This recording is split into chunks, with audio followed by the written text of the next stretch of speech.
Alright, our next bird. Some people have called it a seagull. And in fact, I'm sure Ashley can describe that's not the correct name of this bird. And she's going to tell us a lot more about it. The California gull. Let's welcome Miss Ashley Anderson. Go Ashley! So, the kingdom is Animalia, and the phylum is Chordata. The class is Aves. The order is Quadriformis. The family is Larida, and the genus is Lardus. Okay, so they have a white head, white belly, yellowish green feet, black wings, and they have a gray back. That's what they look like. Oh, wait. Okay, so that's the male, that's the female, and the males are bigger a little bit.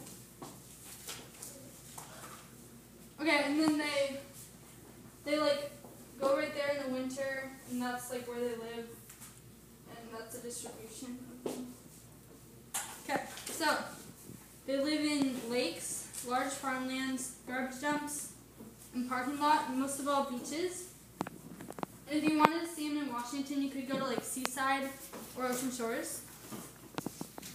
Seaside, Washington. So not in Washington. Seaside, Oregon. Okay. Okay. They're least concern on the list thing, and the population has oh my gosh. The population has doubled since 1930, and they have 1 million California gulls that exist today. Okay, so when they're mating, their beak is bright or yellow, and the parents are very affectionate towards each other, and they have one mate. So yeah, the females lay 1 to 4 eggs, and then it takes 17 days for the eggs to hatch, and then the birds mate after their 3rd summer. That's a picture of the eggs. Okay, so the babies stay with the parents for 3 weeks, and then they go on their own. That's the picture of the adults. Yeah. Okay, they live 5 years in the wild and up to 15 years in captivity. And the males and females live the same amount of life. Okay, so they migrate up to Canada and then down to Mexico when they do migrate. Okay, the predators are coyotes and eagles, and they will attack them.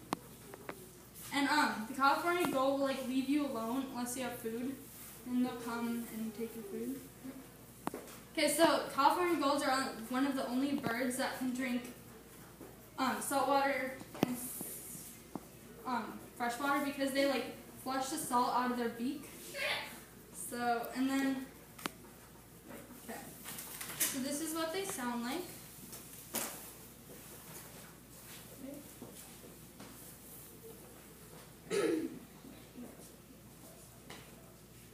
Okay.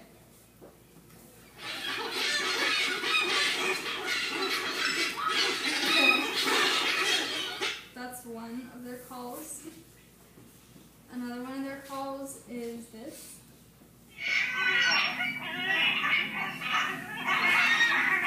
Okay. And then another one of their calls sounds like this. This is their long call.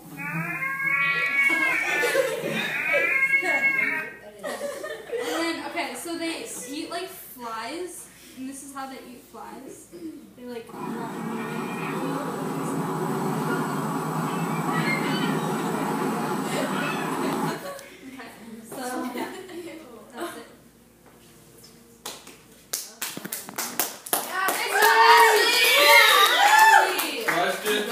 Ashley, questions for Ashley. So I didn't catch it. How many eggs does it have? 1 to 4.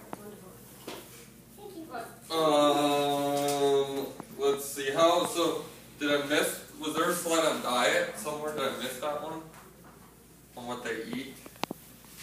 They eat flies, you mentioned, but was there a PowerPoint slide on diet? I don't think so. Okay. And then how big are the predators you mentioned? Are those a threat to the conservation of the bird at all? No, they just attack them and sometimes eat them. But they don't really affect their numbers. No, because there's so many of them. What are the similar birds?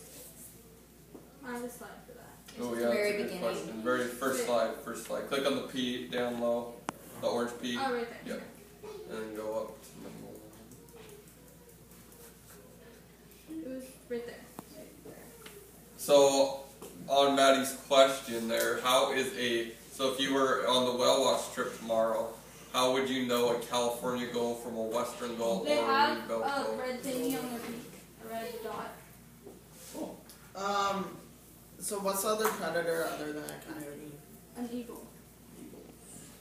Okay, 2 questions. Why did they do the different calls? Like, do you know? Like one's like for like mating, one's for like danger, and the other one's just to be annoying. And the second one is how much do they weigh? They weigh 15 to 30, 60. Darn. Yeah.